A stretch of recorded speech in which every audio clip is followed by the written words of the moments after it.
Hello everyone. Dear student, आज के इस वीडियो में हम बात करेंगे बीए प्रोग्राम का जो हमारा सेमेस्टर 3 है। इसमें सब्जेक्ट है हमारा इक्वालिटी पर्सपेक्टिव इन एजुकेशन। इसको हम यहाँ पे देखने वाले हैं। इसको मैं आपको हिंदी में कराऊंगा। इसके जो भी मोस्ट इंपॉर्टेंट क्वेश्चन बनते हैं वो सारे क्वेश्चन यहाँ पे कवर करने वाला हूँ। आपको टॉपिक बता दूंगा, जिन टॉपिक को मैं यहाँ पे कराने वाला हूँ क्वेश्चन आपके पेपर में वहीं से आएंगे। लैंग्वेज घुमा सकते हैं लेकिन क्वेश्चन वहीं से रहने वाले हैं, तो वीडियो को आपको बहुत ध्यान से देखना है, ठीक है। इसको हिंदी में बोलते हैं शिक्षा में समानता का परिप्रेक्ष्य, ठीक है। हिंदी में इसको ये कहा जाता है। और टेलीग्राम चैनल आप हमारा ज्वाइन कर लो। यहाँ पे आपको पीडीएफ नोट्स मिल जाएंगे। एकलव्य स्नातक 1 के नाम से अपना टेलीग्राम पे चैनल है। आपको टेलीग्राम पे जाके सर्च करना है, उसको ज्वाइन करना है। यहाँ पे आपको पीडीएफ नोट्स अवेलेबल करा दिए जाएंगे, ठीक है, जल्दी ही।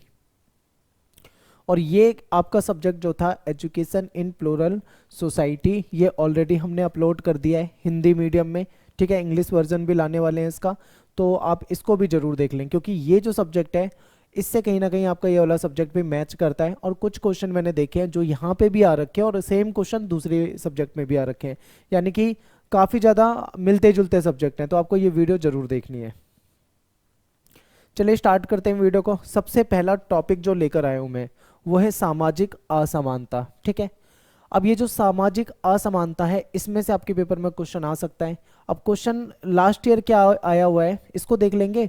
और हर बार क्या होता है, सेम क्वेश्चन ना भी आए लेकिन टॉपिक यही रहेगा। इस टॉपिक से आपसे कुछ और घुमाकर पूछा जा सकता है, ठीक है। एग्जाम में आपसे कुछ और घुमाकर पूछा जा सकता है, तो ये आपको याद रखना है। क्वेश्चन था कि सामाजिक असमानता जो होता है इसकी आपको अवधारणा बतानी है, यानी कि इसका कॉन्सेप्ट बताना है।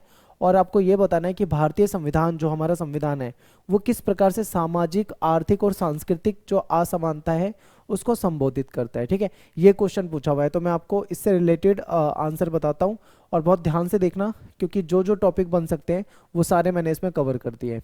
तो सबसे पहले हम देखते हैं इंट्रोडक्शन कि सामाजिक असमानता का क्या अर्थ होता है। तो सामाजिक असमानता से तात्पर्य होता है कि समाज में जो भी संसाधन है, जो रिसोर्सेज हैं, ठीक है, जो भी अपॉर्चुनिटी मिलती है, यानी कि जो अवसर मिलते हैं या जो अधिकार हैं या विशेष अधिकार जो हैं उसका असमान वितरण, यानी कि लोगों के साथ कहीं ना कहीं समानता नहीं हो रही है, ठीक है। ना तो उनको सही तरीके से संसाधन मिल पा रहे हैं, ना उनको अवसर मिल पा रहे हैं, ठीक है, ना ही उनको समान अधिकार मिल पा रहे हैं। तो ये सारे के सारे क्या आ जाएंगे, सामाजिक असमानता में आ जाएंगे। यानी कि अधिकारों का, विशेष अधिकारों का, संसाधनों का, अवसरों का असमान वितरण जो होता है यही कहीं ना कहीं सामाजिक असमानता कहलाता है, ठीक है। तो ये जो सामाजिक असमानताएं होती हैं ये कहीं ना कहीं आर्थिक स्थिति, सामाजिक वर्ग, लिंग, जाति, धर्म, सांस्कृतिक कारक, इनके आधार पर उत्पन्न होती है, ठीक है। कई बार आप देखोगे आर्थिक रूप से असमानता देखने को मिलती है, यानी कि कुछ भर्तियां वगैरह होती है वहाँ पे कुछ विशेष तबकों को ही वहाँ पे शामिल किया जाता है, बाकी को उस तरीके से नहीं रखा जाता।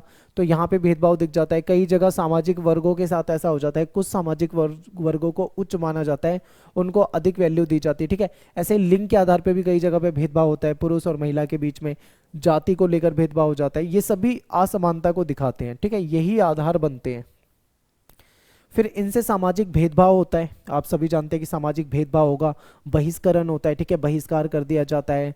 और शिक्षा, स्वास्थ्य, रोजगार या राजनीतिक भागीदारी में भी हमें असमानता कहीं ना कहीं देखने को मिलती है। तो ये कुछ बेसिक इंट्रोडक्शन है। आप आसानी से बता सकते हैं कि सामाजिक असमानता क्या होती है। समाज में विभिन्न लोगों के साथ में, ठीक है, चाहे जाति के नाम पे, धर्म के नाम पे, वर्ग के नाम पे या किसी भी सांस्कृतिक पहचान के नाम पे अगर कोई भेदभाव होता है तो वो सामाजिक असमानता कहलाता है, ठीक है। बिल्कुल सिंपल है, आगे चलते हैं।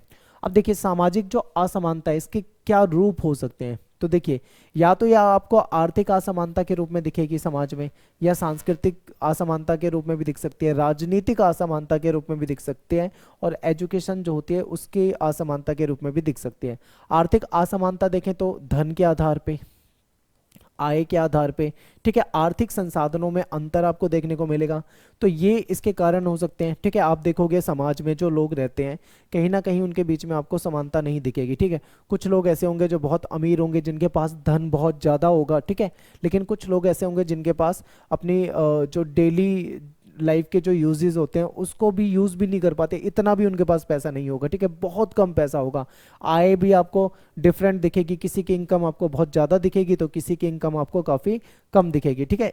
तो ये कहीं ना कहीं क्या हो जाता है, एक असमानता का रूप हो जाता है। सांस्कृतिक असमानता में देखें तो भाई हमारा समाज जो है वो बटा हुआ है, जातियों में बटा है, धर्म पे के आधार पे बटा हुआ है, लिंग के आधार पे बटा हुआ है, ठीक है। तो इस तरीके से देखें तो जाति, धर्म, लिंग के आधार पे लोगों के साथ कुछ भेदभाव देखने को मिलता है, ठीक है। तो ये भी कहीं ना कहीं इशारा किस तरफ करता है, सांस्कृतिक असमानता की ओर, ठीक है। समाज में कुछ जातियां जो होती हैं वो कैसी जातियां होती हैं जिनको उच्च माना जाता है, कुछ जातियां ऐसी होती हैं जिनको निम्न माना जाता है, तो उन जातियों के बीच में आपको भेदभाव देखने को मिलता है। ऐसे ही धर्म को लेकर भी होता है, लिंग को लेकर भी होता है, ठीक है। तो ये आप बता सकते हैं। राजनीतिक असमानता की अगर हम बात करते हैं तो जो फैसले लेने की जो प्रक्रिया होती है उसमें असमान प्रतिनिधित्व, ठीक है। ऐसे ही शिक्षा के क्षेत्र में देखें तो आपको पता है एक क्वालिटी एजुकेशन जो है वहां तक सभी के पहुंच नहीं है। कुछ लोग ऐसे हैं जो उच्च लेवल की शिक्षा जो है ले पाते हैं, तो कुछ लोग शिक्षा ही नहीं ले पाते हैं, ठीक है। तो यहाँ पे भी आपको बहुत ज़्यादा अंतर देखने को मिलता है। तो इस अंतर को भी हम क्या कह सकते हैं, ठीक है, ये भी एक तरह से सामाजिक असमानता ही है। आगे देखिए, भारतीय संविधान जो है, हमारा संविधान, हमारे संविधान को जब बना रहे थे हमारे संविधान सभा के लोग, यानी जब संविधान सभा के द्वारा संविधान का निर्माण किया जा रहा था तो उनके सामने ये सारी चीजें थी।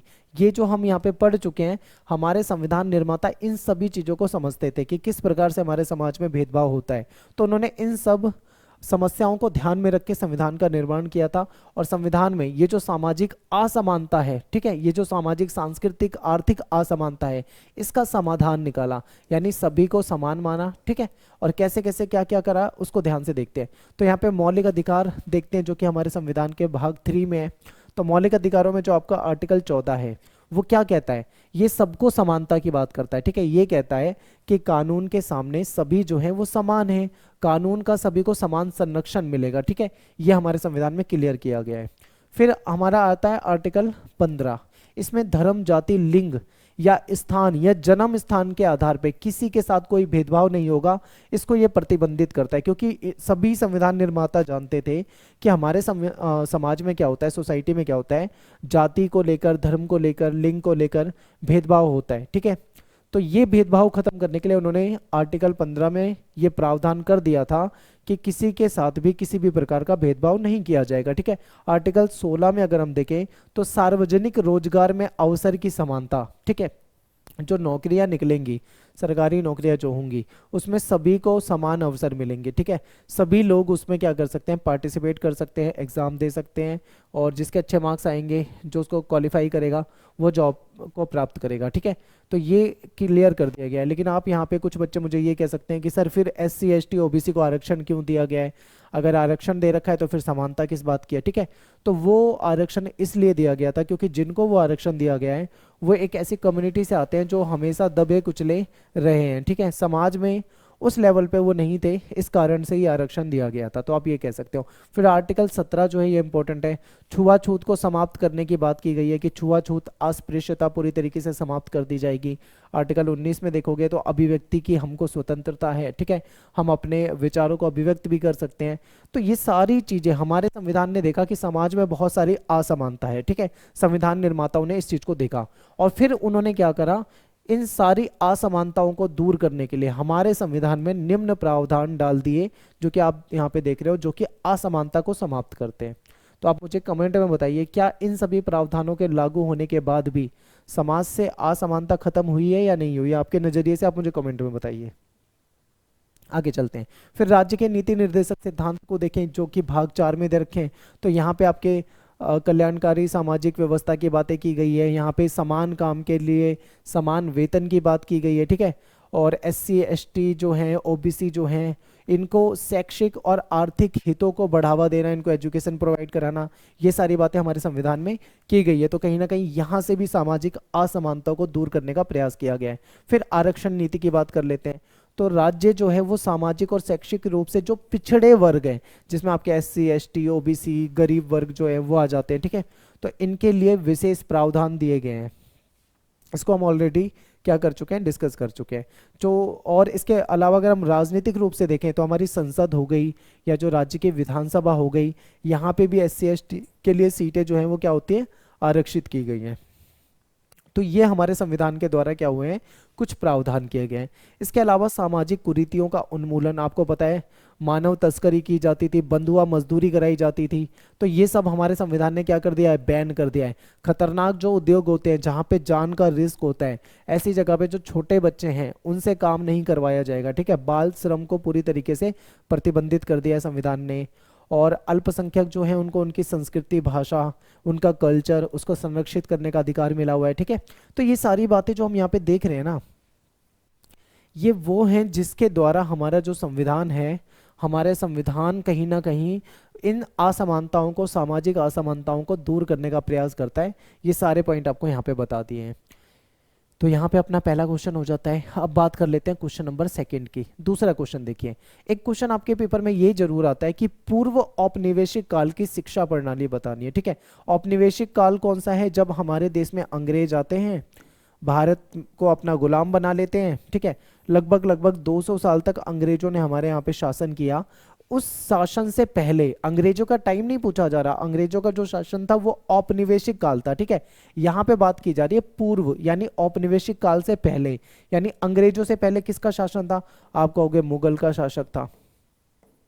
उससे भी पहले जाएंगे तो हिंदू शासक होते थे, ठीक है। अगर उससे भी पीछे चले जाओ, आप हड़प्पा सभ्यता में चले जाओ, फिर वैदिक सभ्यता में चले जाओ, फिर मौर्य साम्राज्य, गुप्त साम्राज्य, अगर इतना पीछे चले जाओगे तब से लेकर अभी तक का देखोगे तो यहाँ तक कि कैसा एजुकेशनल सिस्टम रहा है अपने यहाँ पे, इसके बारे में आपसे पूछा गया है, ठीक है। यानी कि अंग्रेजों के आने से पहले भारत की जो शिक्षा प्रणाली थी वो कैसी थी, ये आपको बतानी है।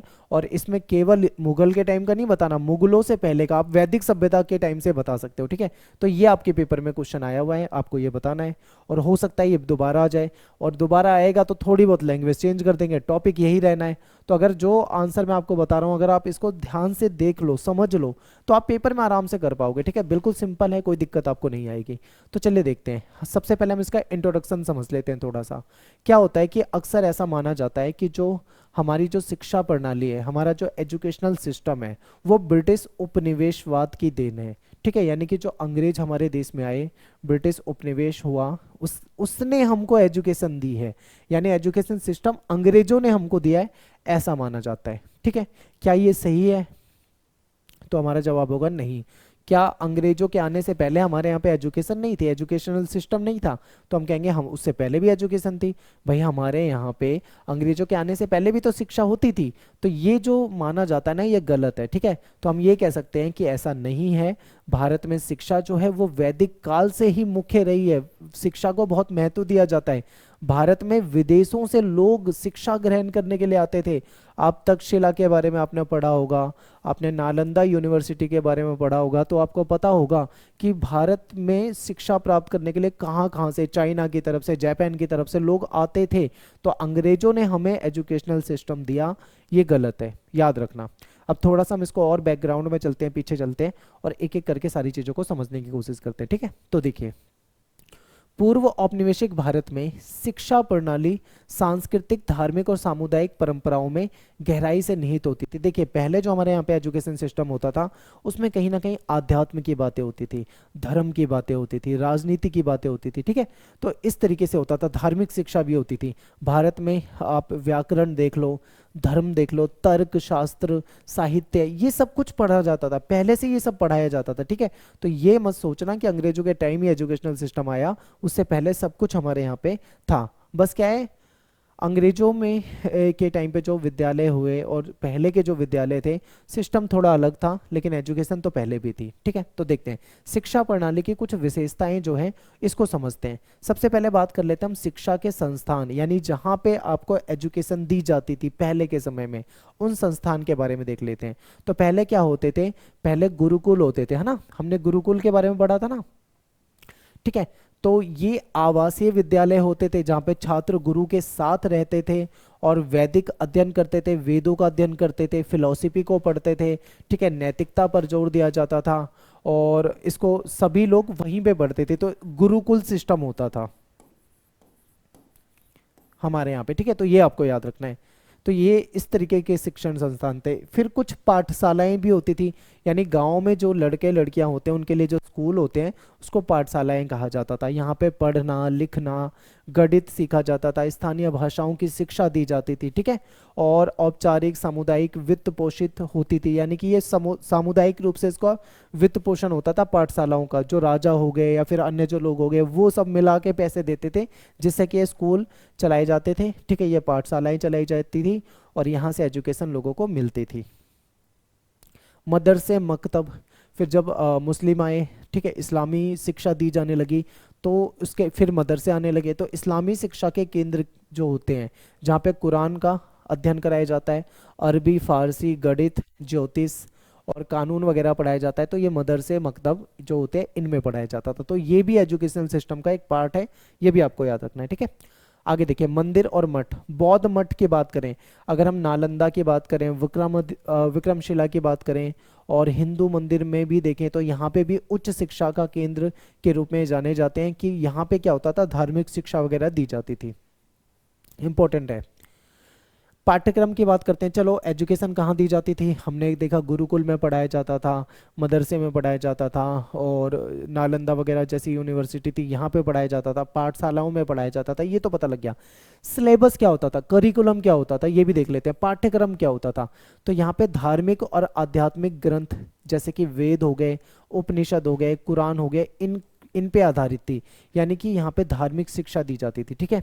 फिर व्यवहारिक विषय अगर हम देखें तो इसमें मैथ भी पढ़ाया जाता था, ज्योतिष शास्त्र भी पढ़ाते थे, चिकित्सा भी पढ़ाया जाता था, ठीक है।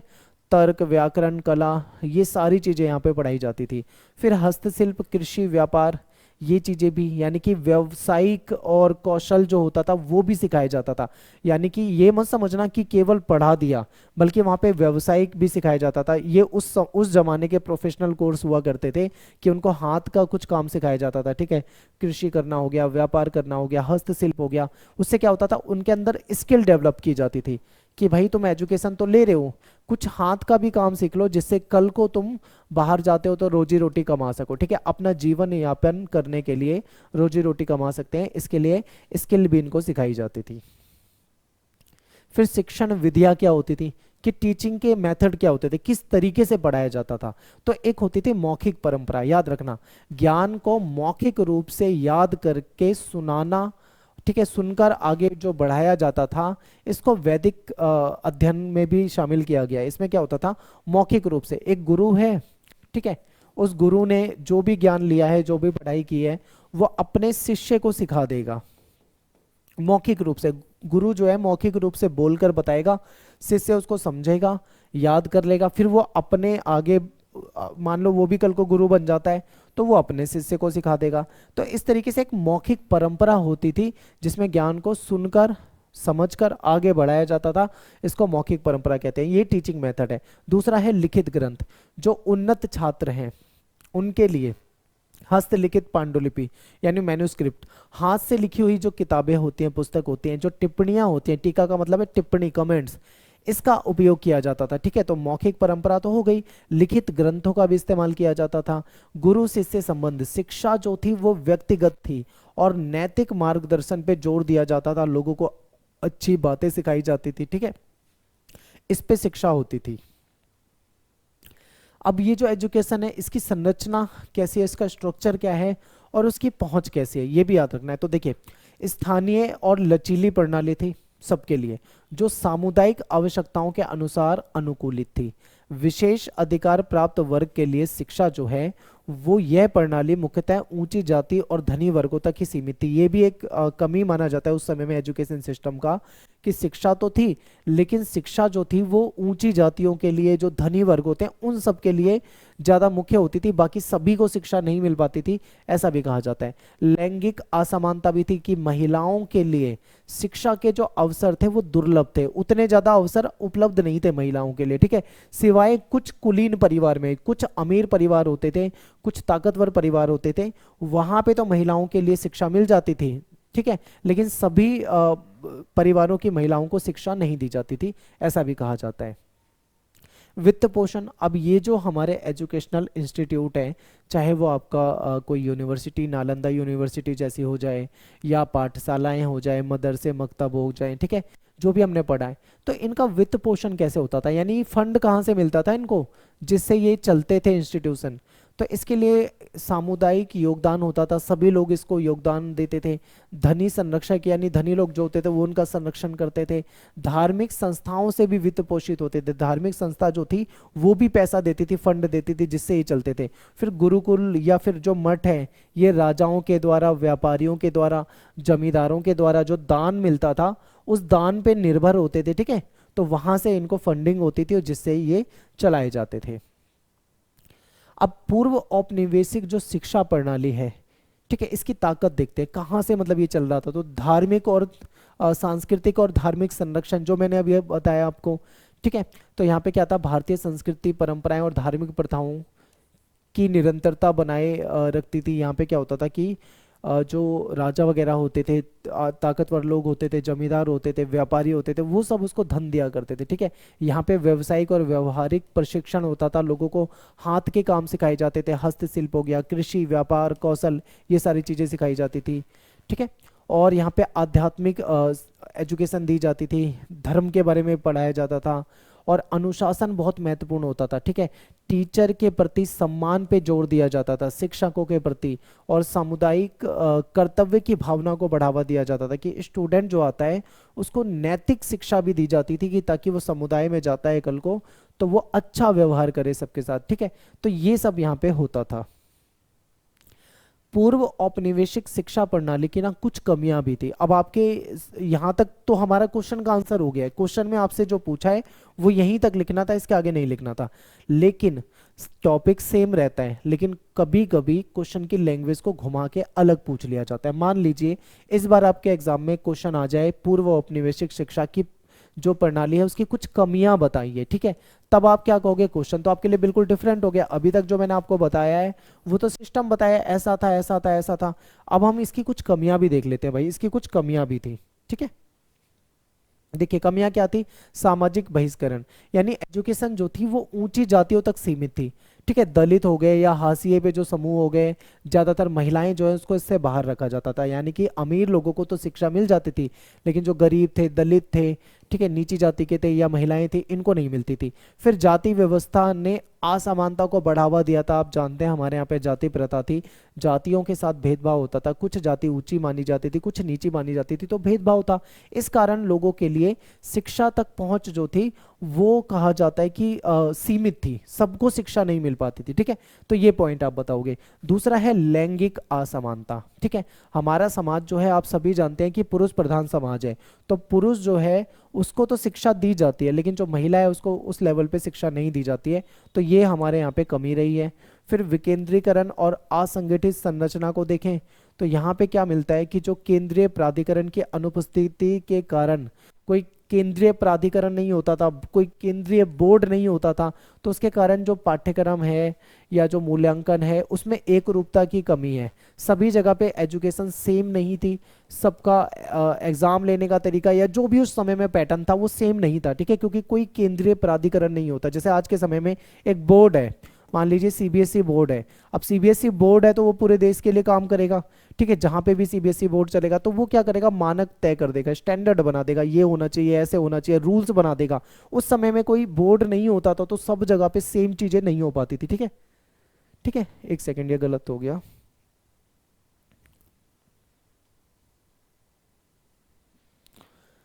आगे देखते हैं। फिर शिक्षा की गुणवत्ता क्षेत्र और संसाधनों के अनुसार भी देखें तो भिन्न होती थी, ठीक है। शिक्षा की गुणवत्ता अलग अलग क्षेत्र पे अलग अलग तरीके की होती थी, सब जगह एक स्टैंडर्ड नहीं होता था। फिर क्या है, धर्म पर ज्यादा जोर, जो शिक्षा होती थी वो उसमें धार्मिक शिक्षा दी जाती थी, उसपे धर्म पे ज्यादा जोर दिया जाता था, ठीक है।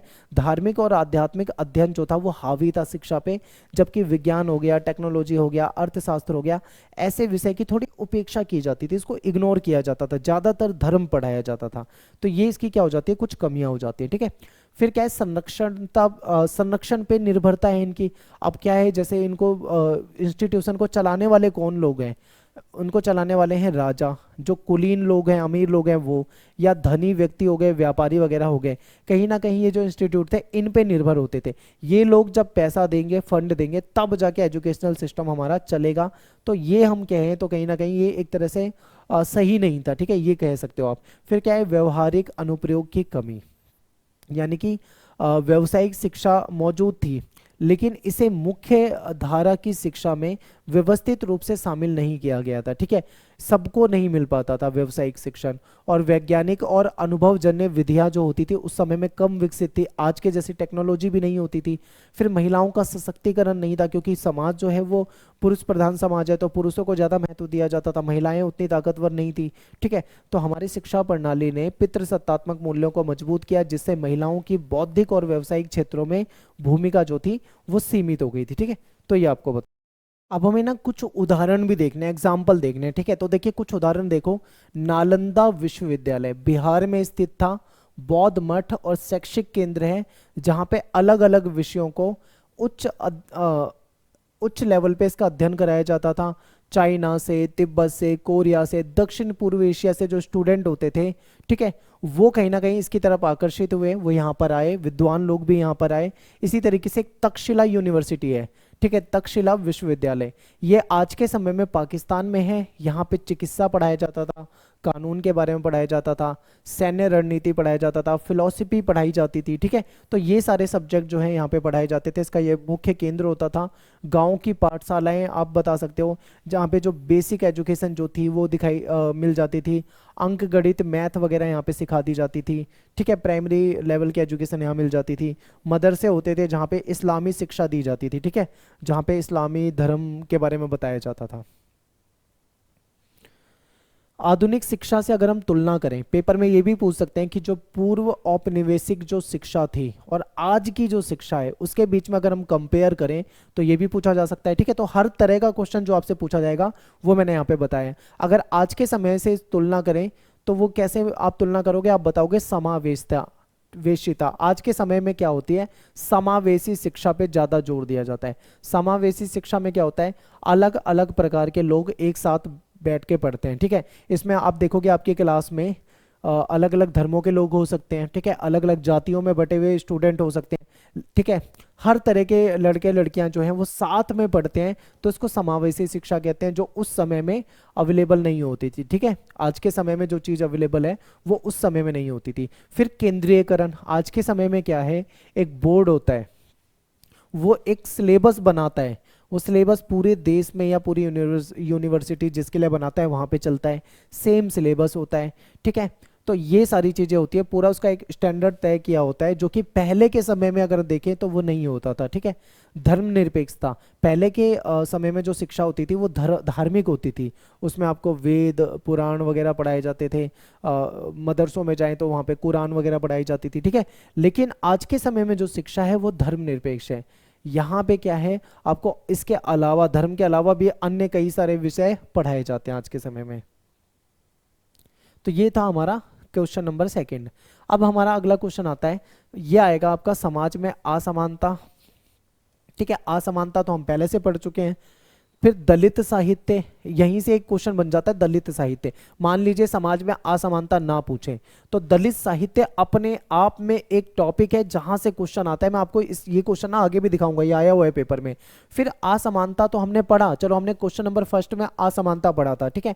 इसको दूर करने में साहित्य की क्या भूमिका है, जो लिटरेचर होता है हमारा, साहित्य जो होता है वो असमानताओं को किस प्रकार से दूर करता है या दूर कर सकता है, ठीक है, ये आपसे पूछा गया है। तो देखिए क्वेश्चन आपके पेपर में आया हुआ है, असमानता को दूर करने के लिए एक उपकरण के रूप में यानी एक टूल के रूप में साहित्य की क्या भूमिका है, इसके बारे में आपको लिखना था। ये आपके एग्जाम में आया हुआ है, ये पिछले साल या उससे पहले का क्वेश्चन पेपर होगा, ठीक है। पिछले 1-2 साल के ही क्वेश्चन पेपर मैंने उठाए हैं, तो वहीं से आपको ये क्वेश्चन देखने को मिल जाएगा। तो चलिए समझते हैं, पहले यहाँ पे दलित साहित्य को समझते हैं, क्योंकि समाज में असमानता हम ऑलरेडी पढ़ चुके हैं, ये हमें दोबारा दोबारा नहीं पढ़ना है। दलित साहित्य को हम पढ़ते हैं पहले। दलित साहित्य जो है ना 1950 से 1960 के दशक में इसकी कहीं ना कहीं शुरुआत होती है, ठीक है। 1950 से 60 के दशक में दलित साहित्य के रूप में एक नई साहित्यिक प्रवृत्ति सामने आती है। दलित साहित्य पहले कोई साहित्य नहीं होता था, ये बाद में आया था। और इसमें जो दलित होते थे, ठीक है, जो हरिजन होते थे, जो निचली कास्ट के लोग होते थे, उनके साथ जो समाज में भेदभाव होता था, इस साहित्य में उनके साथ होने वाली जो पीड़ा है, भेदभाव है, ठीक है, समाज में उनकी स्थिति है, उसके बारे में बहुत डिटेल में लिखा गया था। अगर आप प्रेमचंद्र की कहानियां भी पढ़ोगे ना, कुछ कहानियां प्रेमचंद्र की ऐसी होती है जो दिल को छू जाती हैं, ठीक है, रुला देने वाली कहानियां होती हैं। उसमें भारतीय ग्रामीण समाज के बारे में बताया होता है, तो उसमें भी कई जगह आपको दलितों के बारे में बताया मिलेगा, तो वो दलित साहित्य हो जाता है, ठीक है। तो ऐसे ही बहुत सारे राइटरों ने दलितों के बारे में लिखा था, तो ये दलित साहित्य कहलाया। तो ये जो प्रवृत्ति है विशेष रूप से मराठी भाषा में मजबूत हुई, क्योंकि महाराष्ट्र साइड में मराठी भाषी में बहुत ज्यादा मतलब साहित्य ऐसा लिखा गया है। दलित पैंथर्स क्या था, एक संगठन था, ये वंचित समूह जो होते थे उनका एक संगठन था, इसने महत्वपूर्ण भूमिका निभाई थी इसमें। दलित शब्द जो है ये कहाँ से आता है, तो देखो आंदोलन के जो कवि थे या जो लेखक थे, इन्होंने अछूत या हरिजन शब्द इस्तेमाल नहीं करा, इन्होंने अछूत और हरिजन की जगह दलित शब्द का इस्तेमाल किया है, ठीक है। तो जो भी इनका साहित्य लिखा हुआ आपको मिलता है उसमें आपको दलित शब्द मिलता है, ठीक है। तो ये दलित साहित्य क्या है, आप आई होप अच्छे से समझ गए होंगे। इसको और थोड़ा डिटेल में समझते हैं, ध्यान से देखो एक एक चीज को। डॉक्टर बी आर अम्बेडकर जो थे, भीमराव अम्बेडकर जो थे, इन्होंने 1960 के दशक में दलित लेखन की शुरुआत की थी, ठीक है, दलितों के बारे में लिखा था। इनकी प्रकाशन क्या है, जनता पत्रिका हो गई, प्रबुद्ध भारत हो गया, मूक नायक हो गया। तो जो बी आर अम्बेडकर थे, इन्होंने क्या लिखा था कि दलितों के साथ समाज में किस प्रकार से भेदभाव होता था, किस प्रकार से उनको भेदभाव झेलना होता था, ठीक है। तो वो सारी बातें इनके लेखन में आपको दिखती है।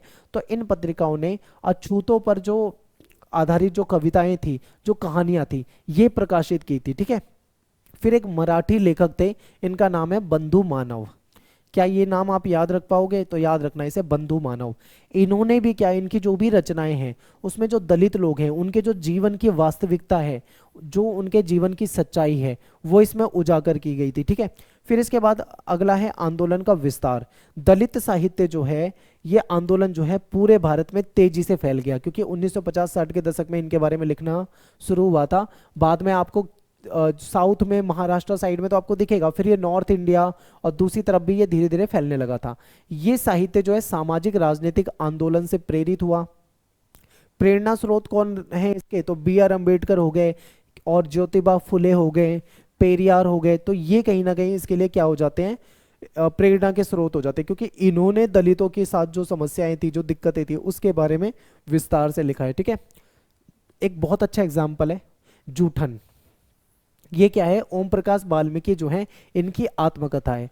तो इनके साथ जो कुछ घटनाएं ऐसी हुई थी, इनके साथ जो कुछ ऐसी घटनाएं घटी थी, ठीक है, उन्होंने अपने बचपन की बातें लिखी है कि किस प्रकार से इनके साथ भेदभाव हुआ था। तो ये जो जूठन नाम की जो इनकी आत्मकथा है, इसमें बहुत डिटेल में बताया हुआ है। अगर आप पढ़ोगे, आपको टाइम लगेगा, तो आप कभी पढ़ रहा, आपको सारी चीजें पता लग जाएगी, ठीक है। तो किस प्रकार से समाज में जातिगत भेदभाव होता था। फिर है दलित साहित्य का उद्देश्य। अब दलित साहित्य हमने समझ लिया, लिखने वाले कौन है वो भी आप समझ गए। तो इसका उद्देश्य क्या था ये समझिए। इसका उद्देश्य क्या था कि जो जाति व्यवस्था की आलोचना करना। अब आप सोचोगे कि ये तो हेडिंग हो गई, एक्सप्लेन तो भाई इतने कम शब्दों में किया है, पेपर में तो हमें ज्यादा लिखना है, तो बिल्कुल आपको ये हेडिंग ही याद करनी है। मेरा जो उद्देश्य है वो आपको हेडिंग प्रोवाइड कराना है। एक्सप्लेनेशन में आपको बताऊंगा कि कैसे लिखना है, ठीक है। सबको अपनी भाषा में लिखना है, अलग आंसर होना चाहिए। जैसे कि एग्जाम्पल, जाति व्यवस्था की आलोचना, यानी दलित साहित्य का उद्देश्य क्या है, जाति व्यवस्था जो है उसकी आलोचना करना, ठीक है। तो जाति आधारित भेदभाव और सामाजिक असमानता को चुनौती देना। उस समय में क्या होता था, आप ऐसे लिख सकते हो कि समाज जो था वो जातियों में बटा हुआ था। एक तरफ वो जाति थी जो उच्च मानी जाती थी, तो एक तरफ ऐसी जाति थी जो निम्न मानी जाती थी, ठीक है। तो उच्च जाति के लोग निम्न जाति के लोगों के साथ भेदभाव करते थे। इसमें छुआछूत, अस्पृश्यता, ये सारी चीजें होती थी, ठीक है। बहुत तरह की प्रतिबंध होते थे। तो वो सारी बातें आप लिख सकते हो कि इन प्रतिबंधों, इन चुनौतियों का सामना करने के लिए, ठीक है, इनकी आलोचना करने के लिए ये साहित्य आया था। तो आप इस तरीके से 3-4 लाइन में एक्सप्लेन कर दोगे, बहुत है, ठीक है। पेपर में क्या होता है, बस हेडिंग याद आ जाए किसी तरीके से, एक्सप्लेन तो कोई भी कर देगा, लेकिन हेडिंग ही तो याद नहीं आती, ये हेडिंग याद रखना है। फिर समानता की मांग। अब दलित समुदाय जो था, इनके साथ क्या होता था, समान अधिकार की मांग की जाने लगी कि ये भी भाई इंसान है, इनको भी गरिमापूर्ण जीवन जीने का पूरा अधिकार है, पूरा हक है, ठीक है। तो इनको ये सब क्या होना चाहिए, इसका मौका मिलना चाहिए। और स्वाभिमान की पहचान, ठीक है, दलितों का आत्मसम्मान, उनकी सांस्कृतिक पहचान को पुनः स्थापित करना, इसलिए ये साहित्य लाया गया था, ठीक है। फिर सामाजिक जागरूकता, समाज में क्या था, बहुत ज़्यादा अन्याय होता था, भेदभाव होता था, लोग इस जातिगत भेदभाव के प्रति क्या थे, लोग अनजान थे, ठीक है, लोग कहीं ना कहीं जागरूक नहीं थे, तो जागरूकता फैलाना, ये सारी चीज़ें इसमें आप लिख सकते हो। फिर दलित साहित्य की विशेषताएं क्या है भाई, विशेषता में आप बता सकते हो अनुभव की सच्चाई, क्योंकि जिन्होंने इसको लिखा है, ठीक है, उनके खुद के अनुभव हैं बचपन के। अगर आप ओम प्रकाश वाल्मीकि के बारे में पढ़ो या बी आर अम्बेडकर के बारे में पढ़ो, ठीक है, तो इनके साथ जो इन्होंने पीड़ा झेली है, जो इनका उत्पीड़न हुआ है, जो इनके साथ असमानता का व्यवहार हुआ है, इसको बिना किसी डर के, बिना किसी आडंबर के इन्होंने अपनी जो लेखन है, लेखन के जरिए पेश किया है। तो इनका जो अनुभव है, ठीक है, जीवन में, वो सारा अनुभव क्या है, इन्होंने इसमें लेखन के जरिए पेश किया है, ठीक है, तो ये इसकी विशेषता है। फिर विद्रोह और प्रतिरोध आपको दिखाई देता है, ठीक है, दलित साहित्य सिर्फ पीड़ा का चित्रण नहीं है, बल्कि ये एक विद्रोह है जो अन्यायपूर्ण जो सामाजिक व्यवस्था थी उसको चुनौती देता था। ये साहित्य जो है कहीं ना कहीं जाति आधारित जो भेदभाव है, जो उत्पीड़न है, उसके खिलाफ खड़ा हुआ, ठीक है, तो ये एक आंदोलन के रूप में भी देख सकते हो। समानता और गरिमा का संदेश, दलित साहित्य जो है कहीं ना कहीं समानता और गरिमा के अधिकार की मांग करता है, ठीक है, ये जाति के आधार पे जो विभाजित समाज है उसको समावेशी समाज बनाने की बात करता है, कि सारे जो हैं मिलकर रहें, ठीक है, ये जाति वाला भेदभाव हमको खत्म करना है, सबको एक साथ रहना है, मिलकर रहना है, एक नया दृष्टिकोण, क्योंकि साहित्य में इस तरीके का साहित्य नहीं होता था, ये एक बिल्कुल नई सोच के साथ ये साहित्य आया था, तो ये कहीं ना कहीं दलितों का एक मुद्दा लेकर आता है, एक नया दृष्टिकोण देता है, ठीक है। फिर प्रमुख लेखक और उनकी रचनाएं बता सकते हो, तो बी आर अम्बेडकर बता सकते हो आप, ओम प्रकाश वाल्मीकि बता सकते हो, ठीक है, जय प्रकाश कर्दम हो गए, शरण कुमार लिम्बाले हो गए, ठीक है, कौशल्या बेसंती हो गई, तो बहुत सारे लोग हैं जिन्होंने लिखा है, आप इनके बारे में बता सकते हो, ठीक है। तो ये हमारा ये क्वेश्चन भी हो गया। एक टॉपिक है हमारा समावेशी शिक्षा, और ये जो है ना, ये टॉपिक हमने उस दूसरी बुक में भी पढ़ा था, अगर आपने पढ़ा होगा तो आपको पता होगा, आप जब भी एजुकेशन पढ़ते हो तो समावेशी शिक्षा पढ़ते हो, ठीक है, ये क्यों लाई गई है आप इसे समझ लीजिए। समावेशी शिक्षा का मतलब क्या होता है पहले ये समझ लो, यानी एक कक्षा है, मान लीजिए एक कक्षा में 30 बच्चे हैं, 30 विद्यार्थी है, ठीक है, एक टीचर है, अब टीचर जो है वो 30 विद्यार्थियों को पढ़ा रहा है, तो वो समावेशी माहौल चाहता है उसमें, ठीक है, समावेशी मतलब हर तरह के बच्चे, उसमें हर जाति के, हर धर्म के बच्चे, ठीक है, उसमें हर प्रकार के बच्चे होंगे, तो वो एक समावेशी माहौल बनता है, ठीक है। और समावेशी माहौल कैसे बनता है, मैं यहाँ पे मुझे एक उदाहरण याद आ रहा है कि अच्छे से एग्जांपल से आप समझ सकते हो, कि होता क्या है, आपने सोचा होगा स्कूल में आप यूनिफॉर्म पहन के जाते हो, कभी आपके दिमाग में ये क्वेश्चन आया कि यूनिफॉर्म क्यों होती है। जैसे कॉलेज वगैरह में बच्चे अपने घर के कपड़े पहन के जाते हैं, स्कूलों में यूनिफॉर्म पहन के क्यों जाते हैं, ठीक है। तो यहाँ पे ये जो यूनिफॉर्म का कॉन्सेप्ट था वो इसलिए भी था ताकि बच्चों की पहचान हो जाए, कौन सा बच्चा किस विद्यालय का है, ठीक है। और दूसरा सबसे बड़ा कारण क्या था, वो कारण ये था कि देखिए कुछ बच्चे ऐसे होते हैं जिनकी सामाजिक स्थिति अलग होती है, कोई अमीर हो सकता है बच्चा, कोई गरीब हो सकता है, कोई मिडिल क्लास हो सकता है। अब जो अमीर बच्चा है वो तो भाई बहुत अच्छे अच्छे रंग बिरंगे कपड़े पहन के आएगा, मान लो यूनिफॉर्म नहीं है स्कूल में तो वो बहुत अच्छे कपड़े पहन के आएगा, लेकिन जो गरीब बच्चा है उसके पास उतने अच्छे कपड़े होंगे नहीं, तो वो उतने अच्छे कपड़े नहीं पहन सकता। तो ऐसे में क्या है, जब वो सारी क्लास में सारे बच्चे आएंगे, कोई बहुत अच्छे कपड़े पहन के आ रहा होगा, कोई बहुत अच्छे कपड़े नहीं पहन के आ पाएगा, तो उसके अंदर हीन भावना आएगी कि मेरे पास ज़्यादा अच्छे कपड़े नहीं है, उसे अपने अंदर हीन भावना महसूस होगी। तो उसको ख़त्म करने के लिए, ठीक है, कहीं ना कहीं उसको खत्म करने के लिए यूनिफॉर्म आती है। तो इसी तरीके से यूनिफॉर्म क्या है, सबको एक समान, जब सारे बच्चे 30 के 30 बच्चे एक यूनिफॉर्म पहन के आते हैं तो वो बिल्कुल एक जैसे दिखते हैं, तो वहाँ पे अमीर गरीब का, जाति धर्म का, रंग रूप का, हर तरह का भेदभाव जो है वो मिट जाता है, सब एक जैसे लगते हैं यूनिफॉर्म में। तो ये कहीं ना कहीं समावेशी का माहौल बनाता है, ये मैंने उदाहरण दिया है। इसी तरीके से समावेशी में इसमें जो दिव्यांग स्टूडेंट है वो भी पढ़ सकते हैं, जो बहुत इंटेलिजेंट बच्चे हैं वो भी उसी क्लास में पढ़ेंगे, जो कम इंटेलिजेंट बच्चे हैं वो भी यहीं पे पढ़ेंगे, ठीक है, हर तरह के बच्चे जो हैं वो यहाँ पे पढ़ेंगे। तो इसको क्या कहा जाएगा, इसको समावेशी शिक्षा कहा जाता है, और इसकी सबने तरफदारी करी है, ठीक है। जितने भी हमारे कमीशन आए हैं, चाहे वो एनसीएफ 2005 हो, कोठारी कमीशन, या फिर राष्ट्रीय शिक्षा नीति 1986 वाली हो जाएगी, या न्यू एजुकेशन पॉलिसी आपकी 2020 वाली हो जाएगी। जितने भी कमीशन या जितनी भी संस्थाएं बनाई गई है, सब ने इसको सपोर्ट करा है कि समावेशी शिक्षा होनी चाहिए, सभी बच्चों को, हर तरह के बच्चों को एजुकेशन मिलनी चाहिए, ठीक है, एक ही जगह पे मिलनी चाहिए। तो ये आपके सामने क्वेश्चन है, आप इसको पढ़ें। ये थोड़ा सा ना ब्लर है क्योंकि मैंने यूट्यूब से ही लिया है स्क्रीनशॉट, तो थोड़ा धुंधला पेपर है, पर आप इसे ध्यान से देख के समझ सकते हैं। अब समावेशी शिक्षा जो है ना, इसको हम थोड़ा पढ़ने की, समझने की कोशिश करते हैं। देखो दोनों अलग अलग क्वेश्चन है, मैं पढ़ देता हूँ। राष्ट्रीय शिक्षा नीति 2020 के द्वारा वकालत की गई है कि समावेशी शिक्षा जो है, इसकी अवधारणा को बताना है आपको 2020 की शिक्षा नीति के अकॉर्डिंग, और फिर उदाहरण के साथ आपको चर्चा करनी है कि स्कूल जो है कैसे समावेशी प्रथाओं को कैसे अपना सकते हैं, ठीक है। एक तो ये क्वेश्चन है। दूसरा क्वेश्चन ध्यान से देखो, स्कूल एक समावेशी वातावरण बना सकता है जहां पे विविध पृष्ठभूमि यानी अलग अलग बैकग्राउंड के जो बच्चे होते हैं, जो स्टूडेंट होते हैं, विद्यार्थी होते हैं, वो विभिन्न क्षमताओं वाले बच्चे एक साथ सीखते हैं, ठीक है। उदाहरण सहित आपको बताना है, तो बिल्कुल सिंपल है। तो समावेशी शिक्षा समझ लेते हैं। देखिए समावेशी शिक्षा एक ऐसी शिक्षा प्रणाली है जहां पे सभी बच्चे, ठीक है, सभी बच्चे चाहे उनकी भौतिक, मानसिक, सामाजिक, आर्थिक, सांस्कृतिक स्थिति कैसी भी हो, चाहे कोई गरीब हो, अमीर हो, किसी भी समाज से हो, किसी भी धर्म से हो, किसी भी जाति से हो, कोई भी उसका कल्चर हो, सभी एक समान, सबको एक समान माना जाएगा, ठीक है। और एक जैसे एजुकेशन सभी को क्या है, प्रोवाइड कराने का प्रयास किया जाएगा। तो ये क्या कहलाती है, ये समावेशी शिक्षा आपकी कहलाती है, ठीक है। समावेशी शिक्षा का उद्देश्य क्या है ये देखते हैं। तो वंचित, विकलांग और हाशिए पे रहने वाले जो बच्चे हैं, इनको मुख्य धारा से जोड़ा जाए, उनको भी इनके साथ शामिल किया जाए, ठीक है। ये इसलिए समावेशी शिक्षा लाया गया है, ठीक है, ताकि जो पिछड़े बच्चे हैं उनको भी क्लास में जगह मिले, सभी को जगह मिले। ये शिक्षा की प्रक्रिया जो है, इसको इतना लचीला बनाती है कि हर बच्चे की जो जरूरत है, ठीक है, हर बच्चे की जरूरत को पूरा किया जा सके, इतना लचीला बना देती है। फिर भारत में इसका विकास कैसे है, इसको समझते हैं।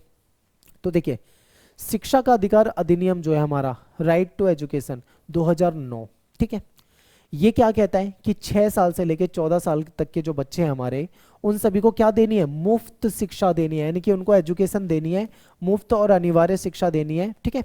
और जिसमें विशेष आवश्यकता वाले बच्चे, CWSN जो स्टूडेंट होते हैं, चिल्ड्रन विद स्पेशल नीड, उनको भी शामिल किया जाए, ठीक है। CWSN पे भी एक क्वेश्चन है, आगे मैं उसको डिस्कस करूंगा, तो इनको भी इसमें शामिल किया जाए, यह हमारी पॉलिसी कहती है। फिर राष्ट्रीय शिक्षा नीति 2020 जो है हमारी, ठीक है, इसमें भी समावेशी शिक्षा को अधिक मजबूती से लागू करने की बात की गई, यानी समावेशी शिक्षा को बहुत ज्यादा महत्व दिया जाता है, ठीक है। समावेशी शिक्षा के कुछ प्रमुख सिद्धांत क्या हैं, इसको समझते हैं थोड़ा सा। तो समावेशी जो शिक्षा है, इसके कुछ प्रमुख सिद्धांत को समझते हैं, ठीक है, ध्यान से देखना। सभी के लिए समान अवसर, ये जो समावेशी शिक्षा है, ये बिना किसी भेदभाव के, यानी इसके अकॉर्डिंग सबको समान अवसर मिलने चाहिए, किसी के साथ कोई भेदभाव नहीं होना चाहिए, सभी बच्चों को उनकी जो क्षमता है उसके अनुसार सीखने के अवसर मिलने चाहिए, जितने भी स्टूडेंट हैं उनकी क्षमता के अनुसार उनको मौके मिलने चाहिए, ठीक है, ये कहता है। फिर सम्मान और गरिमा, हर बच्चे का सम्मान करना, उसकी गरिमा को बनाए रखना, किसी के साथ कोई मजाक नहीं करना, किसी के जाति धर्म को लेकर कुछ नहीं बोलना, ठीक है, ये बातें हैं इसमें। और ये मानसिक और भावनात्मक विकास के लिए भी इंपॉर्टेंट है, ये आपको याद रखना है। फिर शिक्षा का लचीला दृष्टिकोण, ये एजुकेशन को थोड़ा लचीला बनाता है, क्योंकि देखिए पाठ्यक्रम हो गया हमारा, शिक्षण विधियां हो गई, इसको बच्चे की जो अलग अलग आवश्यकता होती है उसके अनुसार अनुकूलित करना, या क्योंकि बच्चों की जो समस्याएं हैं उन समस्याओं को देखना, ठीक है, उनके आईक्यू को देखना, उसके अकॉर्डिंग जो टीचिंग मेथड है उसको चेंज करने की बात ये करता है। विभिन्न सीखने की शैलियों और क्षमताओं को भी ध्यान में रखने की बात ये करता है। सहयोग और सहभागिता, शिक्षक, अभिभावक, समुदाय और बच्चों के बीच में सहयोग को ये प्रोत्साहित करता है, कहीं ना कहीं एक सकारात्मक और एक सहयोगी माहौल बनाता है, जहाँ पे एक अच्छा एजुकेशनल एनवायरनमेंट बन जाता है, जिससे हर बच्चा क्या है, सीख सकता है, ठीक है, लर्निंग कर सकता है।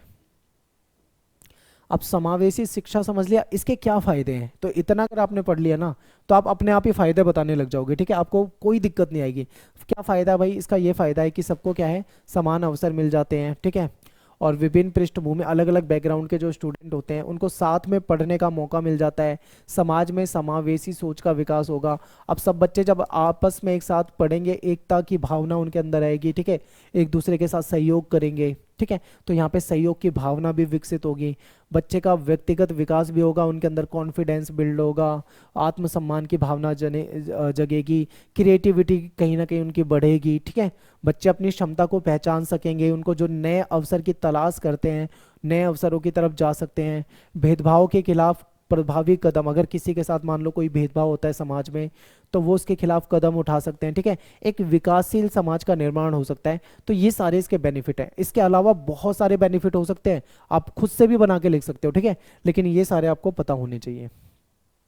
समावेशी शिक्षा के प्रकार, तो देखिए विकलांग बच्चों के लिए शिक्षा, यानी जो बच्चे शारीरिक मानसिक या संवेदी विकलांग हैं, उनको कोई शारीरिक रूप से कोई समस्या है, उनको भी मुख्य धारा से जोड़ना, उनको भी इसी क्लास में पढ़ाना है, ठीक है, सामान्य बच्चों के साथ उनको भी पढ़ाना है, विशेष आवश्यकता वाले बच्चों के साथ। तो कहीं ना कहीं ये सबके लिए शिक्षा की बात करता है, और इनके लिए अलग उपकरण और तकनीक की सहायता के साधनों की व्यवस्था करना। मान लो किसी के पैर में दिक्कत है, वो नहीं चल सकता है, तो उसके लिए अलग से उपकरण चाहे जो भी उसके यूज में आ रहा होगा उसको देने की बात करता है, ठीक है। फिर वंचित वर्ग के बच्चों के लिए शिक्षा, ऐसे बच्चे जो SC ST OBC हैं, दलित समुदाय से हैं, पिछड़े समुदाय से हैं, गरीब समुदाय से हैं, तो जो वंचित हैं, सामाजिक आर्थिक रूप से जो कमजोर हैं, उनको भी समान शिक्षा के अवसर दे देती है। उनकी विशेष जरूरतों को समझाकर भी सहायक नीतियां लागू करने की बात करती है हमारी समावेशी शिक्षा, ठीक है। लिंग आधारित समावेशी शिक्षा, अभी तक क्या होता था कि शुरू में समाज पितृसत्तात्मक समाज रहा है हमेशा से, लड़कियों को ज़्यादा एजुकेशन देने पे ज़्यादा ध्यान नहीं दिया जाता था, लेकिन समावेशी शिक्षा कहती है कि लड़कियों को भी शिक्षा में शामिल करना, यानी जो लड़की है उसको भी बिना किसी भेदभाव के एक ऐसा माहौल प्रोवाइड कराना है जिसमें उसको अच्छी एजुकेशन मिल सके, ठीक है। फिर सांस्कृतिक और भाषाई विविधता का सम्मान करना। अब क्लास देखिए, मैंने समावेशी क्लास के बारे में बताया था ना, 30 बच्चे मान लीजिए क्लास के अंदर हैं, 30 के 30 क्या है, उसमें कुछ बच्चे अलग अलग धर्म के होंगे, कुछ अलग अलग जाति के होंगे, कुछ गरीब होंगे, कुछ अमीर हो सकते हैं, कुछ हर तरह के बच्चे हो सकते हैं। तो ये कहीं ना कहीं उनकी भाषा अलग हो सकती है, उनकी संस्कृति अलग हो सकती है, उनकी बोलचाल सब कुछ अलग हो सकता है, कल्चर अलग है, लेकिन सबको समान मानकर एक साथ शिक्षा प्रोवाइड करने की कहीं ना कहीं बात जो है वो यहाँ पे पूरी हो जाती है, ठीक है। तो आप ये भी बता सकते हो। अब समावेशी शिक्षा को क्या चुनौतियां हैं, तो देखिए चुनौती ये है कि सब कुछ तो ठीक है लेकिन संसाधनों की कमी है। सही बताऊं ना, रियलिटी में तो अगर आप गांव वगैरह में आज भी देखोगे तो वहाँ पे शिक्षा के अच्छे उपकरण नहीं है, ट्रेन टीचर नहीं। आपने देखा होगा न्यूज़ वगैरह में आप देखते हो कि जाके उनसे पूछते हैं एप्पल की स्पेलिंग बताओ टीचर से, संडे मंडे बताओ, तो टीचर उनको बता नहीं पाते। प्राइम मिनिस्टर कौन है, राष्ट्रपति कौन है, बहुत सारे क्वेश्चन टीचरों से पूछे जाते हैं, वो नहीं बता पाते हैं। तो आप सही तरीके से देखोगे ना तो ट्रेंड अच्छे टीचर की कमी है, अच्छे स्कूल की कमी है, अच्छे स्कूलों में जो सुविधाएं होनी चाहिए सुविधाओं की कमी है, विकलांग बच्चे के लिए एक जो माहौल होना चाहिए, जो संसाधन होने चाहिए, रियलिटी में वो अवेलेबल नहीं है, ठीक है। फिर शिक्षक जो टीचर हैं उनके ट्रेनिंग की कमी। अब टीचर जो हैं वो विशेष आवश्यकता वाले बच्चों को अगर पढ़ाएंगे तो उसके लिए उनको ट्रेनिंग देनी होगी, ठीक है, उनको पहले से उनके बारे में समझाना होगा, तो कहीं ना कहीं ट्रेनिंग नहीं मिल पाती है, ठीक है। तो ये आप बता सकते हो। फिर क्या है, एक सबसे बड़ा पॉइंट है जो हम नहीं लिखते हैं पेपर में, ये हमको लिखना है, ये है सामाजिक रूढ़ि और पूर्वाग्रह। हमारे दिमाग में कुछ चीज़ें पहले से बैठी होती है, हमने कुछ इमेज बना रखी होती है जिसको हम पूर्वाग्रह कह सकते हैं। अब वो पूर्वाग्रह कैसे हैं भाई, जैसे मान लो हमारे समाज में एक बात ये कही जाती थी कि लड़कियों को पढ़ा के करेंगे क्या, लड़कियां ज़्यादा पढ़ लेंगी तो क्या काम करेंगी, इनको शादी कर देनी है, चूल्हा चौका करना है, ठीक है, क्या करना है पढ़ा के। आपने सुना होगा ना, ऐसा कहा जाता है। तो ये क्या है जो मैं बोल रहा हूँ, ये है पूर्वाग्रह, ठीक है। यानी कि किसी व्यक्ति ने लड़की के प्रति, ठीक है, पहले से अपने दिमाग में कुछ रूढ़ियां बना रखी है, कुछ पूर्वाग्रह पहले से उसके दिमाग में है कि लड़की को पढ़ा के क्या मिलेगा, ज्यादा क्या पढ़ाना है, वो तो शादी के बाद दूसरे घर चली जाएगी, चूल्हा चौका करेगी। तो ये पूर्वाग्रह होते हैं। तो हमको ये रूढ़ियां और पूर्वाग्रह जो है वो खत्म करने हैं, ठीक है। तो विकलांग और वंचित बच्चों को लेकर या समाज में अभी भी कहीं ना कहीं नकारात्मक सोच है। यहाँ पे विकलांग और वंचित बच्चों की है, लेकिन मैंने यहाँ पे लड़की का एग्जाम्पल दिया है। तो यहाँ पर आप लड़की भी लिख सकते हो, ठीक है। लड़की के साथ भी क्या है, कहीं ना कहीं एक मतलब एक नकारात्मक सोच होती है हमारे दिमाग में, जो पहले से मौजूद होती है। हम उसी तरीके से सोचते हैं, हम दूसरा नजरिया सोच ही नहीं पाते कि भाई मान लो लड़की को बढ़ा दिया जाए, क्या पता वो अच्छे काम में चली जाए, एक अच्छी जॉब में चली जाए, तो वो सब हम नहीं सोच पाते, है ना। तो ये बताना है। फिर आर्थिक समस्याएं, गरीब बच्चों के लिए शिक्षा का खर्च उठा पाना एक बड़ी समस्या बन जाती है, ठीक है। फिर नीतियों का प्रभावी क्रियान्वयन, यानी कि आर्थिक समस्या भी है, इतना पैसा ही नहीं है कि उनका कोई खर्चा उठा पाए। फिर नीतियों का प्रभावी क्रियान्वयन, जो पॉलिसी है, पॉलिसी सरकार तो बना देती है, ऐसी एजुकेशन होनी चाहिए, वैसी एजुकेशन होनी चाहिए, समावेशी, दुनिया भर की बातें सरकार कर देगी, लेकिन रियलिटी ये होती है कि पॉलिसी बनाने के बाद वो लागू नहीं हो पाती है, ठीक है। बहुत सारी चीज़ें हैं जो जमीनी स्तर पे लागू नहीं हो पाती हैं। कागजों में तो बहुत पॉलिसी बन गई है, दुनिया भर की चीज़ें, रियलिटी में वो लागू नहीं हो पाती, वो योजना नहीं आ पाती, वो लागू ही नहीं हो पाती। तो आप ये बता सकते हो।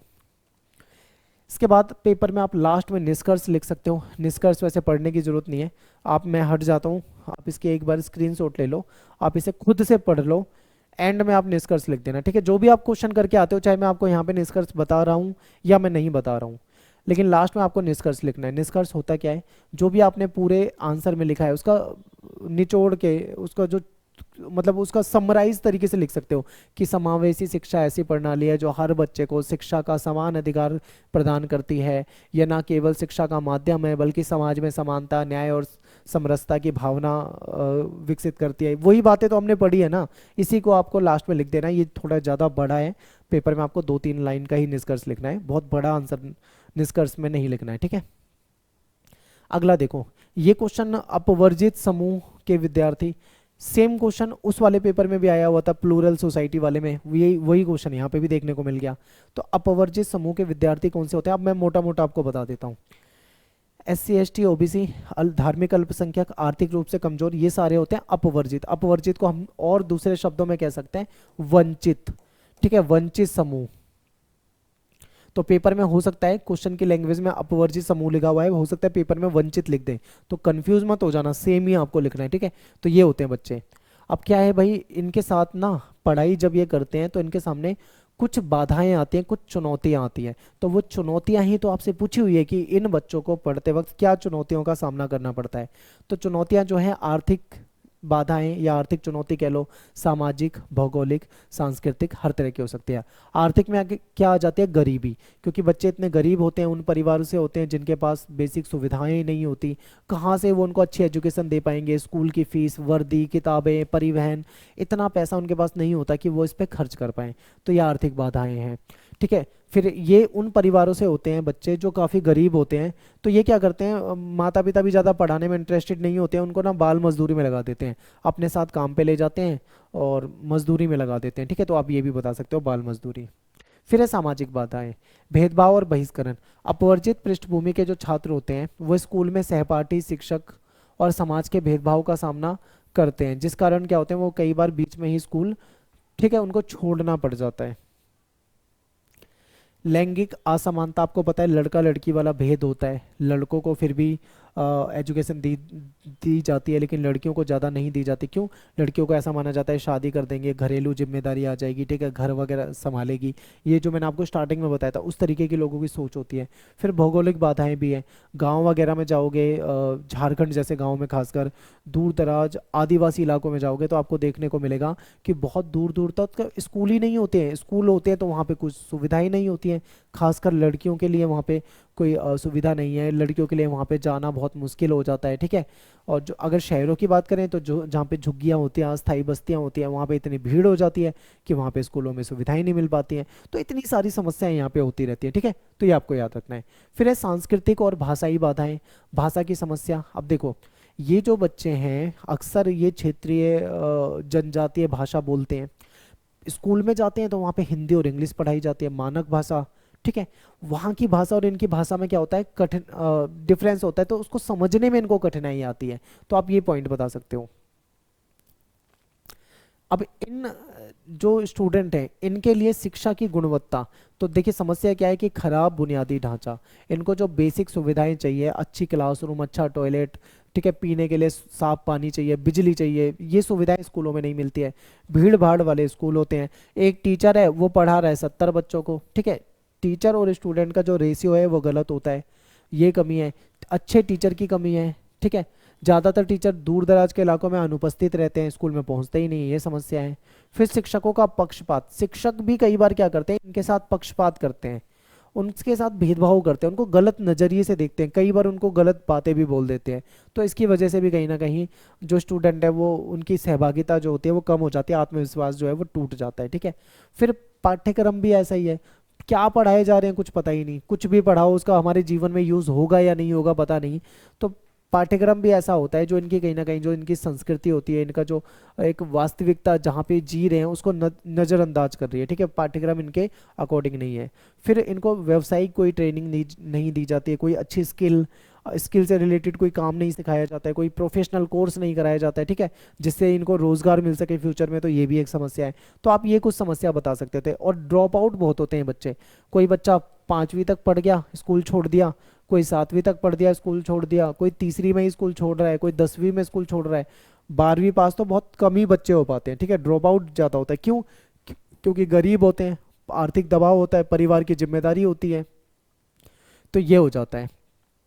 समर्थन तंत्र की कमी, क्या होता है स्कूल में जो स्टूडेंट होते हैं उनको कोई अच्छा सलाह देने वाला नहीं है, कोई मोटिवेट करने वाला नहीं है, तो ये भी हो जाता है। अब सरकार की बहुत सारी नीतियां हैं, बहुत सारी पॉलिसी हैं जिसे स्कूलों में ये आए, तो सरकार ने ये एक्ट बनाया है, ठीक है, जिसके तहत सभी को एजुकेशन कंपलसरी कर रखी है। प्राइवेट स्कूलों में भी देखें तो 25% इनको गरीब कमज़ोर वर्ग को देना है, ठीक है। और सरकारी स्कूल में तो मुफ्त है ही एजुकेशन, सरकार ने ये करा है। मिड डे मील स्कीम लेके आई है ताकि बच्चों को एक टाइम का भोजन मिल सके, ठीक है। स्कॉलरशिप की स्कीम लेके आती है, SC ST OBC अन्य जो लोग हैं उनको स्कॉलरशिप मिल सके, उनको पैसा मिल जाता है जिससे कि उनका क्या हो, कुछ खर्चा चल सके, ठीक है। बेटी बचाओ बेटी पढ़ाओ योजना हो गया, SC ST अल्पसंख्यक पे ध्यान देने के लिए सरकार ने कुछ योजनाएं बनाई हैं। ये सब क्या है, ये बच्चों को स्कूल में लाने का तरीका है कि किसी तरीके से वो स्कूल में रहें, एजुकेशन लें, तो ये कुछ तरीके हैं।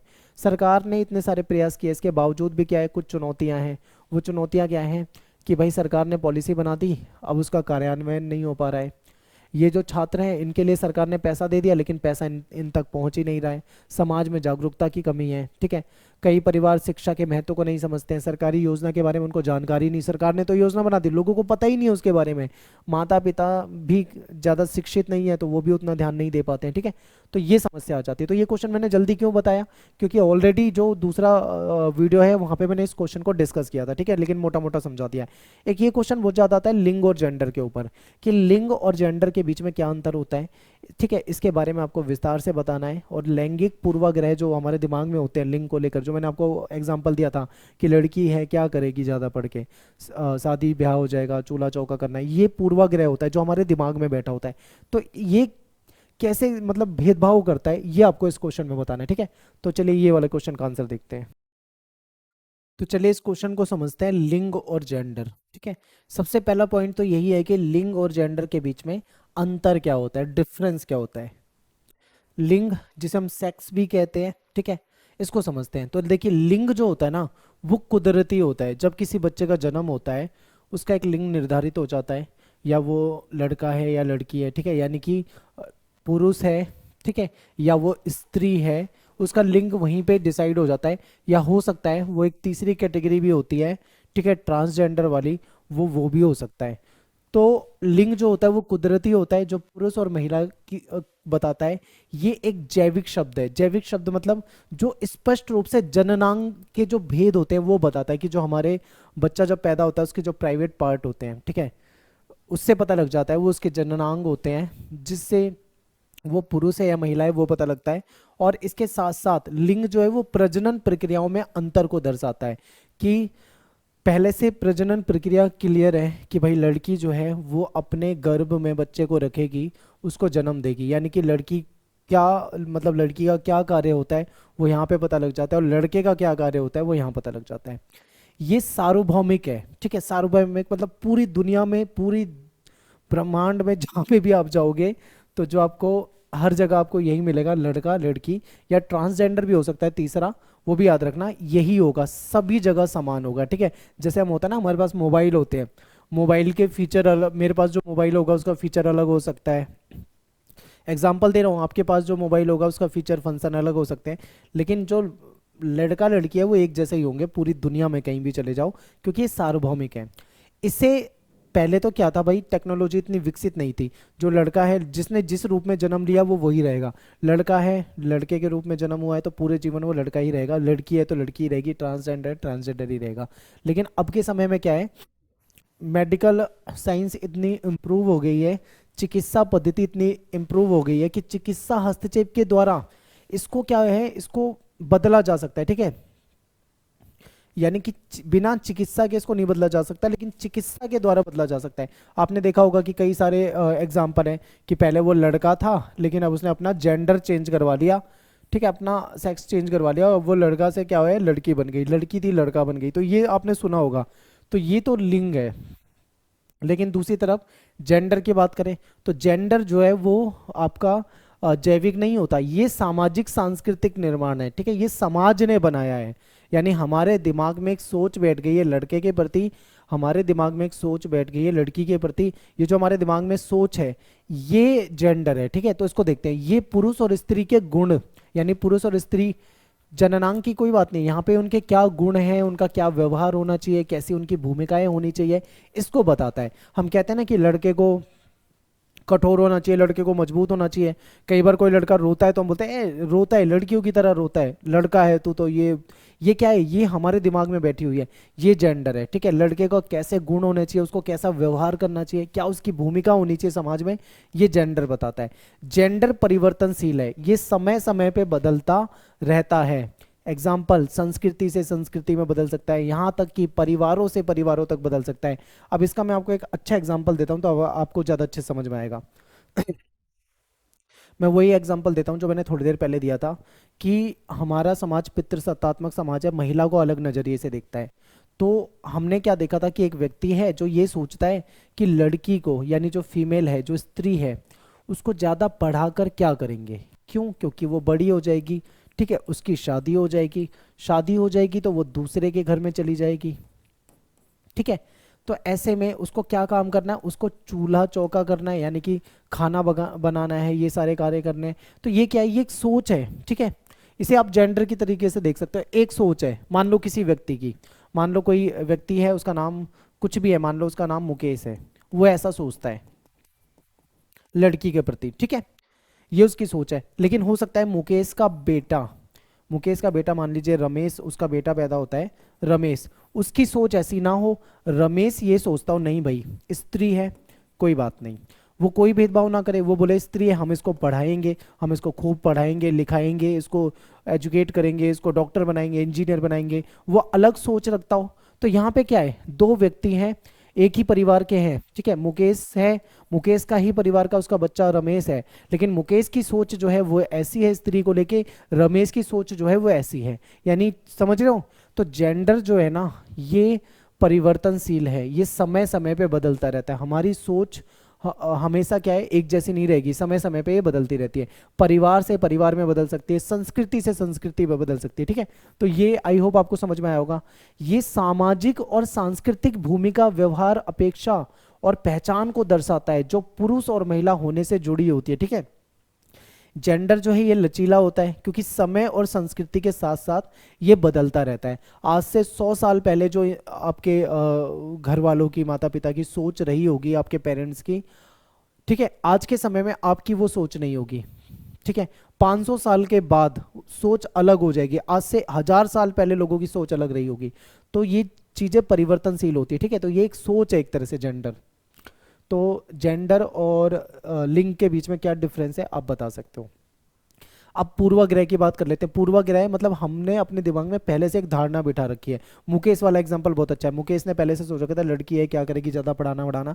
ठीक है, वो पूर्वाग्रह होता है। तो लिंग पूर्वाग्रह, शिक्षा में लिंग आधारित भेदभाव। तो लिंग पूर्वाग्रह का मतलब होता है पहले से निर्धारित धारणा जो हमारे दिमाग में है, कुछ धारणा, कुछ रूढ़ियाँ ऐसी है जो किसी व्यक्ति की भूमिका और क्षमता को उसके लिंग के आधार पे आंकती है। हम क्या कर, जब मान लो कोई व्यक्ति है वो भेदभाव करता है लड़का लड़की में, तो उसने पहले से, उसके मन में पूर्वाग्रह होंगे, तो पहले से हमारे दिमाग में जो धारणा बैठी होती है इसको कहा जाता है। ठीक है, शिक्षा के संदर्भ में देखें तो ये पूर्वाग्रह जो होते हैं अक्सर छात्रों के लिए असमान अवसर, संसाधन और परिणाम पैदा करते हैं, ठीक है, जिससे कि लिंग आधारित भेदभाव होता है, स्कूलों में हो जाता है भाई।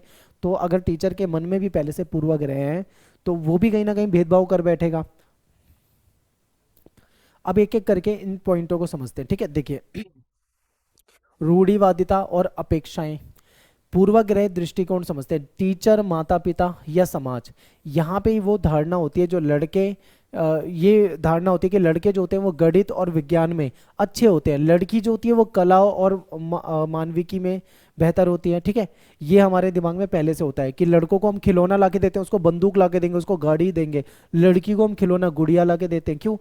ये पूर्वाग्रह होता है कि लड़की को हम गाड़ी क्यों नहीं दे सकते भाई, ले तू गाड़ी से खेल ले। क्यों? क्योंकि हमारे मन में पूर्वाग्रह होते हैं। इसका एग्जाम्पल आपके सामने दे रखा है। फिर इसका प्रभाव क्या होता है? इसका प्रभाव ये होता है कि विज्ञान, टेक्नोलॉजी, इंजीनियरिंग, गणित क्षेत्रों में करियर बनाने में लड़कियां जो होती हैं हतोत्साहित हो जाती हैं, जबकि लड़कों को महिला प्रधान जो कार्य होते हैं, जैसे नर्सिंग का काम महिला ज़्यादा करती है। अगर कोई लड़का बोले मैं नर्सिंग करूंगा तो लोग उसको हतोत्साहित करते हैं, ठीक है, उसको तिरस्कार झेलना पड़ता है। तो पहले से क्या है, हमारे दिमाग ने कुछ काम डिसाइड कर दिए कि ये काम लड़के का है और ये काम लड़की का है। जब हमारे दिमाग में पहले से बैठ गया ये काम लड़का का है ये लड़की का है, तो कहीं ना कहीं हम, हमारे मन में पूर्वाग्रह है और हम इस भेदभाव को करेंगे, वो भेदभाव होगा। तो ऐसा होता है समाज में, ठीक है। आगे देखो, शिक्षा तक असमानता, लड़कों को प्राथमिकता। कई बार क्या होता है, जो हमारा संस्कृति है, परिवार है, उनके पास संसाधन जो है वो कम होते हैं, तो इसलिए वो लड़कों को अच्छी शिक्षा देने की कोशिश करते हैं, ठीक है। लड़कियों के मुकाबले लड़कों को ज़्यादा एजुकेशन देने की कोशिश करते हैं, क्योंकि लड़कों को भविष्य का कमाने वाला माना जाता है। अब बात करते हैं प्रभाव की। लड़कियां स्कूल छोड़ने या कभी स्कूल ना जाने की संभावना ज़्यादा रखती हैं, ठीक है, और जिससे महिलाएं जो है निरक्षरता दर बढ़ती है, क्योंकि लड़कियां स्कूल छोड़ देती हैं, ज़्यादा लंबे समय तक नहीं पढ़ पाती हैं, ठीक है, पेरेंट्स नहीं पढ़ाते हैं आगे, तो ये समस्या इनके साथ आ जाती है।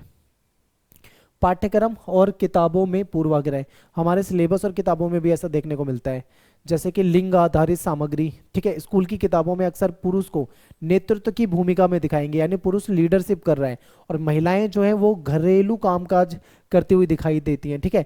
तो किताब भी कहीं ना कहीं ये भेदभाव कर देती है। ये पारंपरिक लिंग भूमिकाओं को मजबूत करने और विशेष रूप से लड़कियों की जो महत्वाकांक्षा है उसको कम करने में खुद से हमारा पाठ्यक्रम, सिलेबस, किताबें ही ऐसा कर देती हैं, भूमिका निभा देती है। फिर क्या है कि टीचर जो होते हैं, शिक्षक जो होते हैं, उनका पूर्वाग्रह और कक्षा का वातावरण, टीचर भी तो इंसान है आपके मेरे जैसा, तो टीचर के मन में भी पूर्वाग्रह हो सकते हैं भाई। तो शिक्षक भी क्या करते हैं, अनजाने में लड़कों को अधिक ध्यान देते हैं, विशेष रूप से गणित और विज्ञान में, ठीक है। जब भी इनकी गणित और विज्ञान की कक्षा में चर्चा चल रही होती है तो उसमें लड़कों को ज़्यादा शामिल करते हैं। लड़कियां जो होती है कम आत्मविश्वासी महसूस करती हैं, उनकी भागीदारी प्रदर्शन जो है उसमें कमी आती है, क्योंकि उनके साथ ये भेदभाव शुरू से ही होता रहता है। स्कूल का बुनियादी ढांचा और सुरक्षा, स्कूल में सुविधाएं नहीं होती हैं, लड़कियों के लिए अलग से शौचालय जैसी सुविधाओं की कमी है। बहुत सारे स्कूल के इसको हतोत्साहित करते हैं, खासकर लड़कियों के जब मासिक धर्म होता है या पीरियड्स वगैरह होता है उस समय लड़कियों को काफ़ी दिक्कतें आती हैं।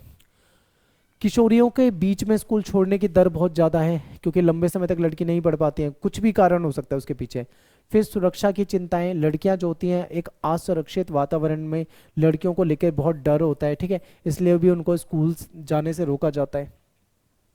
बाल विवाह और बाल श्रम, होता क्या है कि लिंग पूर्वाग्रह जो है वो इस धारणा को बढ़ाता है कि लड़की का मुख्य कर्तव्य जो होता है वो विवाह करना और घर संभालना है, ठीक है, ज़्यादा जल्दी उसकी शिक्षा को समाप्त कर दिया जाता है। जो मैंने आपको बताया ना, ये पूर्वाग्रह होता है जिसकी वजह से लड़कियों की शिक्षा पहले खत्म कर दी जाती है। फिर क्या है, आर्थिक दबाव, गरीब परिवार है, मान लो कोई है, उसके दो बेटे एक बेटी है, तो वो जाहिर सी बात है कि अपने बेटों को मतलब पढ़ाने पे ही ज़्यादा फोकस करेगा, लड़की को घरेलू कामकाज में लगा देगा, ठीक है, तो ये होता है।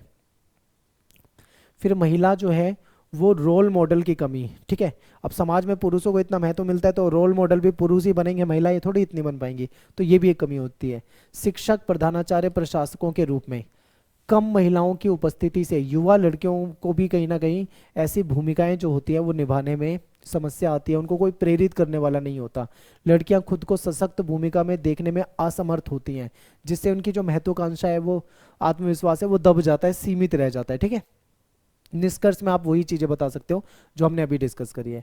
इसके बाद अगला क्वेश्चन है CWSN चिल्ड्रन, यानी कि जो चिल्ड्रन विद स्पेशल नीड, यानी कि जो विशेष आवश्यकता वाले बच्चे होते हैं, दिव्यांग बच्चे होते हैं, विकलांग बच्चे होते हैं, उनके लिए एजुकेशन के बारे में देखते हैं।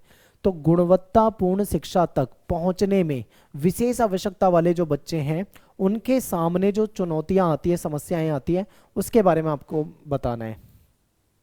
तो क्या समस्या आती है, सबसे पहले आप ये देख लो कि वो बच्चे होते कौन है। तो विशेष आवश्यकता वाले बच्चे जो होते हैं, जिनको कोई समस्या हो, कोई बाधा हो, ठीक है, कोई पहले से प्रॉब्लम हो, शारीरिक मानसिक किसी तरीके की, तो इनको बहुत तरह की समस्याओं का सामना करना पड़ता है। इनको सीखने, विकास करने और समाज में पूर्ण रूप से भाग लेने की क्षमता में कहीं ना कहीं समस्या आती रहती है। क्या समस्या है? अपर्याप्त बुनियादी ढांचा।